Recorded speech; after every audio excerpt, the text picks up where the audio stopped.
Hi friends, welcome to Annams recipes. இன்னைக்கு இந்த வீடியோல ஒரு பொடி ரெசிபி தான் பார்க்க போறோம். நான் ஏற்கனவே சொன்னேன் இல்லையா, நான் என்னோட சுகருக்கு இன்னொரு பொடி சாப்பிட்றேன்னு. அது என்ன பொடி அப்படிங்கிறது தான் இந்த வீடியோல பார்க்க போறோம். இந்த பொடி வந்து சுகரை கண்ட்ரோல் பண்றது இல்லாம நமக்கு வெயிட் லாஸ் பண்ணும். அப்புறம் ஹேர் முடி கொட்டுறது கூட இதனால குறையும். ஏன்னா எனக்கே வந்து நல்ல டிஃப்ரென்ஸ் தெரிஞ்சுது. அதனால இந்த பொடியை எப்படி செய்யலான்னு இப்போ பார்ப்போம் வாங்க. நீங்களும் சுவையாக சமைக்கணுமா எங்கள் மசாலா பொடிகளை யூஸ் பண்ணி பாருங்கள். அதெல்லாம் வாங்கணுன்னா ஸ்க்ரீனில் வர்ற வெப்சைட்டுக்கும் வாட்ஸ்அப் நம்பருக்கும் போய் ஆர்டர் பண்ணிங்கன்னா நீங்கள் வேணுங்கிறத வாங்கிக்கலாம். இந்த பொடி செய்ய தேவையான பொருள் என்னென்னு பார்த்துடலாம். எல்லாமே நம்ம வீட்டில் இருக்கக்கூடிய பொருள் தான். இது ஒன்று தான் வந்து நிறைய பேருக்கு தெரிஞ்சிருக்கும். இது வந்து கலோஞ்சி அப்படின்னு சொல்கிறது, கருஞ்சீரகம் அப்படின்னு. இது பார்க்க வந்து எள்ளு மாதிரி தான் இருக்கும். இதை வந்து ஆனியன் சீட்ஸு அப்படின்னு சொல்லுவாங்க, கலோஞ்சின்னு சொல்லுவாங்க. அப்புறம் இங்கிலீஷில் நைஜெலா அப்படின்னு சொல்லுவாங்க. நார்த்தில் எல்லாம் நிறைய யூஸ் பண்ணுறாங்க. இதை வந்து வெங்காய விதைகள்னு சொல்கிறாங்க. இந்த கருஞ்சீரகத்தில் வந்து நிறைய ஹெல்த் பெனிஃபிட்ஸ் இருக்குது. உங்களுக்கு யாருக்கும் தெரிஞ்சால் கூட கமெண்ட்டில் சொல்லுங்கள். இந்த 3 பொருளை வச்சு தான் இப்போ இந்த பொடி செய்ய போகிறோம். கருஞ்சீரகமும் ஓமமும் ஒரே அளவு, வெந்தயம் வந்து அதிகம். ஏன்னா கருஞ்சீரகம் வந்து சூடு அதிகமாக இருக்கிறதுனால நம்ம வெந்தயத்தை 2 பங்கு சேர்த்துக்கிறோம். இந்த பொடியை தான் நான் வந்து ஒரு 6 மந்த்ஸாக நைட் டெய்லி சாப்பிட்டுக்கிட்டு இருக்கேன். எனக்கு வந்து நல்ல கண்ட்ரோலாக இருக்குது. அதனால தான் சரி நம்ம சாப்பிட்டு பார்த்துட்டு உங்களுக்கு சொல்லலாம் அப்படின்னு சொல்லிட்டு தான் இந்த தடவை தீர்ந்து போயிடுச்சு. இப்போ அரைக்க போகிறேன். அதனால உங்களுக்கும் இதை வந்து காமிக்கலாம் அப்படின்னு சொல்லிட்டு எடுத்து வச்சுருக்கேன். நீங்கள் வந்து கிராமில் எடுத்தாலும் இது 100 கிராம்னா ஓமம் 100 கிராம், வெந்தயம் 200 கிராம் அப்படி எடுத்துக்கணும். இல்லை உங்கள் வீட்டில் இருக்க கப்பில் எடுத்துக்கிட்டிங்கனாலும் ஒரே அளவு இந்த வெங்காய விதைகள், அதாவது கருஞ்சீரகம் ஒரு சின்ன கப்பு, அதே கப்பில் ஓமம், அப்புறம் அதே கப்பில் 2 கப் அளவுக்கு வெந்தயம். இதுதான் இதோட மெஷர்மெண்ட்ஸு. இப்போ எப்படி செய்யலான்னு பார்ப்போம் வாங்க. இந்த பொடியில் நிறைய ஹெல்த் பெனிஃபிட்ஸு நானும் நிறையா படித்தேன். இந்த பொடியை செஞ்சு சாப்பிட்றதுனால முடி கொட்டுறது கூட கொஞ்சம் நின்றுடுச்சு. ஏன்னா எனக்கு நிறைய முடி கொட்டும். இதை வந்து சாப்பிட்டுக்கிட்டு இருக்கிறதுனால இப்போ கொஞ்சம் முடி கொட்டுறது நின்றுருக்கு. நீங்களே பார்த்துருப்பீங்க, முன்னாடி என் முடி எப்படி இருந்தது, நடுவில் நல்லா கொட்டி போயிடுச்சு. இப்போ கொஞ்சம் ஓரளவுக்கு பரவாயில்ல. இந்த பொடியை ரெகுலராக நம்ம சாப்பிட்றதுனால வெயிட் லாஸும் எடையும் குறையுது. ஓமம் வந்து நல்ல நம்ம ஹெவியாக சாப்பிட்டோம்னா ஜீரணத்துக்கெலாம் ஓமம் வாட்டர்லாம் குடிப்போம். அதனால ஓமம் சேர்த்துக்கிறதுனால நமக்கு டைஜஷனும் நல்லா ஆகும். வெந்தயம் வந்து குளிர்ச்சி தரக்கூடியது. இந்த கருஞ்சீரகத்தில் வர்ற சூடை வந்து இந்த வெந்தயம் வந்து குறைச்சிரும். அதனால நீங்கள் ஆரம்பத்தில் இதை செஞ்சு சாப்பிட்றதா இருந்தால் கொஞ்சமாக சாப்பிட்டு பாருங்கள். அதாவது ஒரு சிட்டிகை அளவுக்கு அந்த மாதிரி. அப்புறம் வந்து நல்லாவே சாப்பிட்லாம். எனக்கு வந்து ஒன்றும் டிஃப்ரென்ஸ் தெரியல. நான் நல்லாவே சாப்பிட்டேன். ரொம்ப கசப்பாகவும் எனக்கு தெரியல, நல்லாவே இருந்தது. அதனால ரெகுலராகவே நாங்கள் இதை வந்து எடுத்துக்கிட்டு இருந்தேன். நான் வந்து நைட்டில் எடுத்துக்குவேன். இப்போ இதெல்லாம் எப்படி வறுக்கலான்னு பார்ப்போம். பாருங்கள், நான் நல்லா க்ளோஸ்அப்பில் காமிக்கிறேன். கருஞ்சீரகம் அப்படின்னு சொல்லி கடைகளில் கேட்டிங்கன்னா கொடுப்பாங்க. இப்போ வந்து நிறைய மளிகை கடையிலையும் இருக்குது, டிபார்ட்மெண்டல் ஸ்டோர் எல்லாத்துலேயுமே கிடைக்குது. ஃபஸ்ட்டு கருஞ்சீரகத்தை போட்டுக்கலாம். அடுப்பை மீடியமில் வச்சுட்டு வறுத்துக்கலாம். இது வறுப்பட்டதும் நல்ல மணமாக இருக்கும், வாசம் வரும். அந்த சமயம் நம்ம வந்து இறக்கிடலாம்.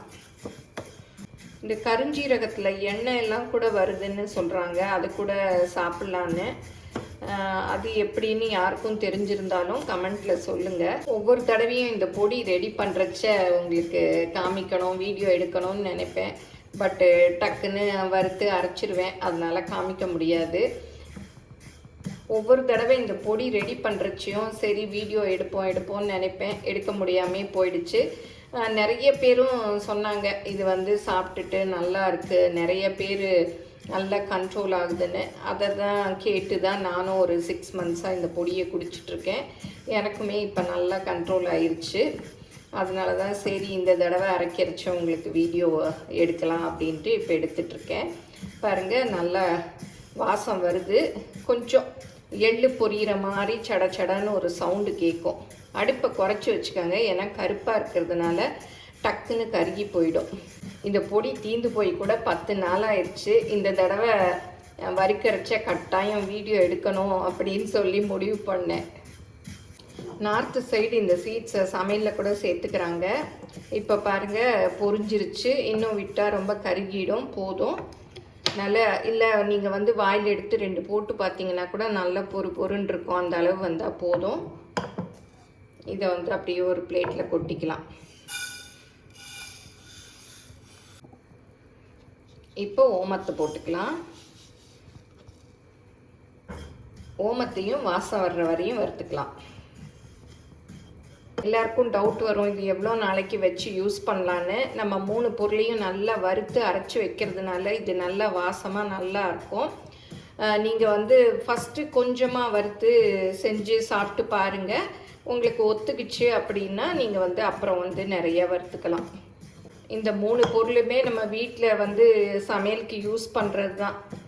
அதனால வந்து சைடு எஃபெக்ட் அப்படின்லாம் ஒன்றும் இருக்காது. எல்லாமே நம்ம வெந்தயமெல்லாம் நம்ம டெய்லியுமே யூஸ் பண்ணுற பொருள் தான். ஓமம் எல்லாமே. கருஞ்சீரகம் மாத்திரம்தான் நம்ம ரொம்ப யூஸ் பண்ணதில்லை. அது கூட நார்த்து சைட்லலாம் தாளிக்கிறதுக்கு எல்லாமே நிறைய யூஸ் பண்ணுறாங்க. இப்போ ஓமமும் நல்ல வாசம் வந்துடுச்சு. போதும். இதையும் இதோடையே கொட்டிடலாம். இப்போ வெந்தயத்தை போட்டுக்கலாம். இதையும் அடுப்பை வந்து மீடியமில் வச்சுட்டு வருங்க. அப்போ தான் வந்து நல்லா ரோஸ்ட் ஆகும். நல்லா வாசம் வரணும். வெந்தயமும் நல்லா வறுபட்டுருச்சு. நல்ல வாசம் வருது. போதும். இந்த அளவுக்கு வறுத்தா போதும். இதையும் இந்த பிளேட்டில் கொட்டிடலாம். நல்லா ஆறின பிறகு மிக்சியில் அரைச்சிக்கலாம். மிக்ஸ் பண்ணி விட்டுடலாம். நல்லா ஆறட்டும். நல்லா ஆறிடுச்சு. இதை மிக்சியில் போட்டு அரைச்சிக்கலாம். மிக்சி பாருங்கள் நல்லா ஈரமே இல்லாமல் இருக்கணும். ரொம்ப நைஸ் பவுடரை அரைக்க வேண்டாம். கொஞ்சம் கரகரப்பாக அரைச்சிக்கலாம். நான் அரைச்சிட்டு காமிக்கிறேன். அரைச்சாச்சு. பொடியெல்லாம் பாருங்கள் இந்த மாதிரி அரைச்சிக்கணும். இப்போ இதை வந்து கொட்டி ஆற விட்டுடலாம். மிக்சியில் அரைச்சதுனால நல்லா சூடாக இருக்கும். இதை அப்படியே டப்பாவில் போட்டு வச்சிட்டிங்கன்னா ஈரம் பட்டு இதுவாகிடும். அதனால் கொஞ்சம் ஆறினதும் டப்பாவில் எடுத்து வச்சிடலாம். இது நல்லா ஆறட்டும். நீங்களும் சுவையாக சமைக்கணுமா எங்கள் மசாலா பொடிகளை யூஸ் பண்ணி பாருங்கள். அதெல்லாம் வாங்கணுன்னா ஸ்க்ரீனில் வர்ற வெப்சைட்டுக்கும் வாட்ஸ்அப் நம்பருக்கும் போய் ஆர்டர் பண்ணிங்கன்னா நீங்கள் வேணுங்கிறத வாங்கிக்கலாம். அரைச்சிட்டோம். நல்லா ஆறிடுச்சு. பாட்டிலையும் போட்டு வச்சுட்டேன். நல்லா ஆறின பிறகு போட்டு மூடி வச்சுக்கிட்டிங்கன்னா நல்லா இருக்கும். ஏன்னா நம்ம வறுத்து அரைச்சிருக்கிறதுனால கெட்டு போகாது. நல்லாவே இருக்கும்.